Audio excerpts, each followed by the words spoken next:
देख रहे हैं नेक्स्ट 9 न्यूज़ और इस वक्त की सबसे बड़ी खबर, दुख भरी खबर ये है कि दिलीप साहब हमारे बीच नहीं रहे। लेकिन दिलीप साहब के जाने के बाद लोगों को सबसे ज्यादा अगर सता रही है कुछ, तो वो है उनकी अंतिम ख्वाहिश, जिसकी हम आपके बीच बात जरूर करना चाहेंगे। जी हाँ, दिलीप साहब का अंतिम इच्छा, दिलीप साहब के अंतिम सपने की हम बात करेंगे, उनकी अंतिम ख्वाहिश की बात करेंगे, जिसे बहुत आसानी से पूरा किया जा सकता था, लेकिन नहीं हो सका वो सपना उनका पूरा। क्या था दिलीप साहब का वो सपना, दिलीप साहब की वो अंतिम ख्वाहिश क्या थी, इसकी बात हम फिर करना चाहेंगे। चलिए आज हमारे इस खास रिपोर्ट में आपको बता दें, हमेशा के लिए आज सुबह चल बसे दिलीप साहब की वो अंतिम ख्वाहिश क्या थी, जिसके बारे में सुनकर परिवार हर कोई रो रहा है। देखिए रिपोर्ट। भारत देश में हिंदी सिनेमा को अलग पहचान देने के बाद एक बड़ी सीख देने वाले दिलीप साहब ने हमेशा लोगों को आगे बढ़ाया और भारत देश में हिंदी सिनेमा के प्रति लोगों की सोच भी बदली। जिस तरह से ताउम्र उन्होंने काम किया है और काफ़ी ज़्यादा दिलीप साहब ने लोगों को अपनी तरफ सिर्फ एक्टिंग से अपना बनाया है। इस बारे में बात हम आप सभी के बीच फिर करना चाहेंगे आज इस खास रिपोर्ट में।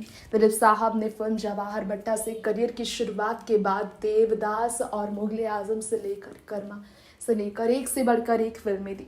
लेकिन आज दिलीप साहब की फिर बात हम करेंगे, क्योंकि दिलीप साहब हमारे बीच हो ना हो, उनसे जुड़ी हर यादें हमारे दिल में हैं। लेकिन क्या बात आप जानते हैं कि अधूरी रह गई दिलीप साहब की एक ख्वाहिश। जाना चाहते थे दिलीप साहब एक मकसद से पाकिस्तान, जो उनका सपना रह गया हमेशा के लिए अधूरा। जी हाँ, दिलीप साहब का वो सपना हमेशा के लिए अधूरा रह गया, जिसे देखते हुए वो ताउम्र अपनी आंखें तरसाते रहे। वो सपना दिलीप साहब का रह गया अधूरा।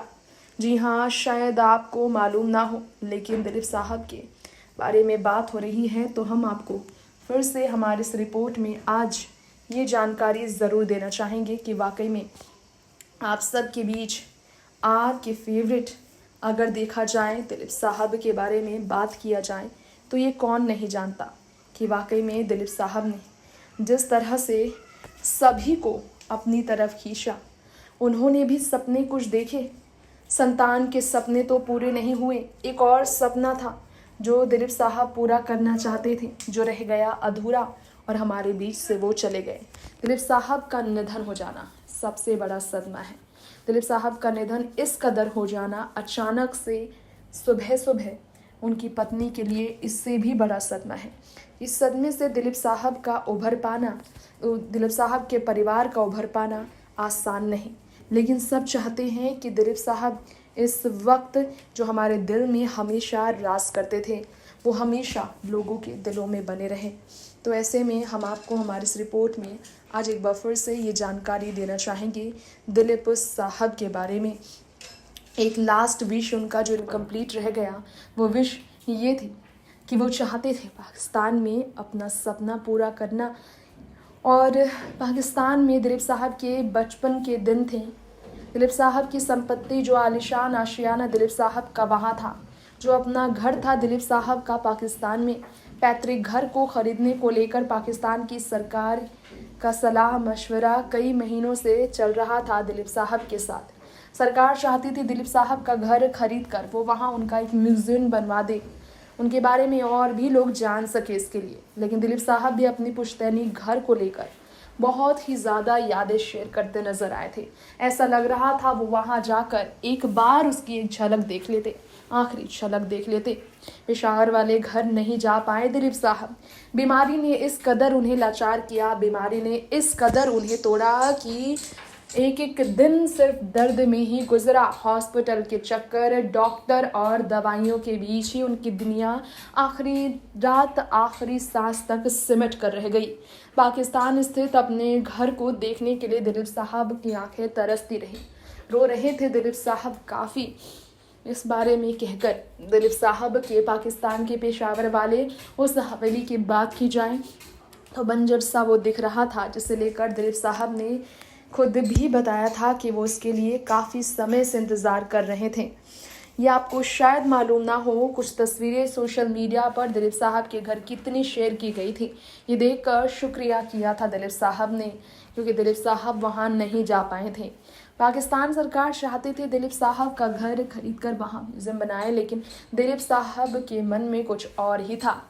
दिलीप साहब के घर के मालिक के लिए घर की कीमत को भी तय कर दिया गया था। माने अगर खबरों की तो घर की कीमत 80 लाख रुपए रखी गई थी, लेकिन घर के पहले मालिक ने सरकार से इस घर के लिए 3.50 करोड़ रुपए मांगे थे। क्या आपको मालूम है कि एक्टिंग की शुरुआत साल 1944 में करने वाले दिलीप साहब ने बॉम्बे टॉकीज में प्रोड्यूस की गई इस फिल्म के बाद 5 दशक तक अपनी करियर में 65 से ज़्यादा फिल्मों में काम किया और सारी ही फिल्में उनकी super super super duper hit रही। निरुपमा खाट्रो ने भी ये कहा था कैसे दिलीप साहब की फिल्मों को डिकेड्स हुए। दिलीप साहब पिछले साल 2 भाइयों के गुजर जाने के बाद और भी ज़्यादा 4 दीवारों में कैद रह गए। इस कोविड की वजह से भी वो लाचार रहे और सपना उनका इसी वजह से और भी पूरा नहीं हो सका।